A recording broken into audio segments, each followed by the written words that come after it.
Short circuit జరిగింది. 6:16 fire department కు సమాచారం రాగానే వెంటనే నిమిషాల్లో ఫైర్ సిబ్బంది ఇక్కడికి వచ్చి ఈ అగ్ని ప్రమాద నివారణ చర్యలు చేపట్టినారు. ఈ సందర్భంలో అందులో నివసిస్తున్నటువంటి 17 మందికి తీవ్రమైనటువంటి ఇబ్బంది కలిగింది. వాళ్ళందరినీ హాస్పిటల్కు తీసుకుపోవడం జరిగింది. వివిధ హాస్పిటల్లో ఉన్నారు.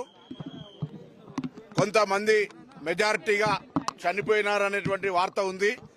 పూర్తిగా వాటి అంశాలు ఇవ్వడం జరుగుతుంది. ప్రభుత్వం తరఫున అన్ని రకాల చర్యలు వారి కుటుంబ సభ్యులకు సంబంధించి ఇప్పుడే గౌరవ ముఖ్యమంత్రి గారు కూడా మాట్లాడినారు. ఇమ్మీడియట్ గా ముఖ్యమంత్రి గారు సంబంధిత అధికారులకు మాకు ఇమ్మీడియట్ గా ఆదేశాలు ఇవ్వడంతో పాటు ఇక్కడికి వచ్చి అన్ని రకాల చర్యలు తీసుకుంటూ ఎక్కడ కూడా బాధిత కుటుంబాలకు ఇబ్బంది కలగద్దు, వీలైనంత వరకు ఇమ్మీడియట్ గా మెడికల్ ప్రిన్సిపల్ సెక్రటరీకి ఆదేశాలు ఇచ్చి సంబంధిత పోలీసు గాని ఫైర్ గాని అన్ని రకాల చర్యలు తీసుకోవాలని గౌరవ ముఖ్యమంత్రి గారు ఆదేశించారు. ఫైర్ యాక్సిడెంట్ మీద కూడా విచారణ చేస్తాం.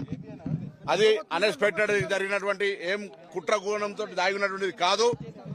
ఇందులో ఎవరు కూడా ఏ అధికారి కూడా నిర్లక్ష్యం చేయకుండా వెంటనే వాళ్ళ విధుల యొక్క అటెండ్ కావడం జరిగింది. జరిగిన సంఘటన ప్రభుత్వం తరఫున ముఖ్యమంత్రి గారు దురదృష్టకర సంఘటన చెప్పినారు. వాళ్ళని కుటుంబాలను ఆదుకోవడానికి సంబంధించిన విషయాలపై కూడా ప్రభుత్వం వెంటనే ఉన్నతాధికారులు స్పందిస్తారు. సంబంధిత కుటుంబానికి పూర్తిగా రాష్ట్ర ప్రభుత్వం నుంచి సానుభూతి ప్రగాఢమైనటువంటి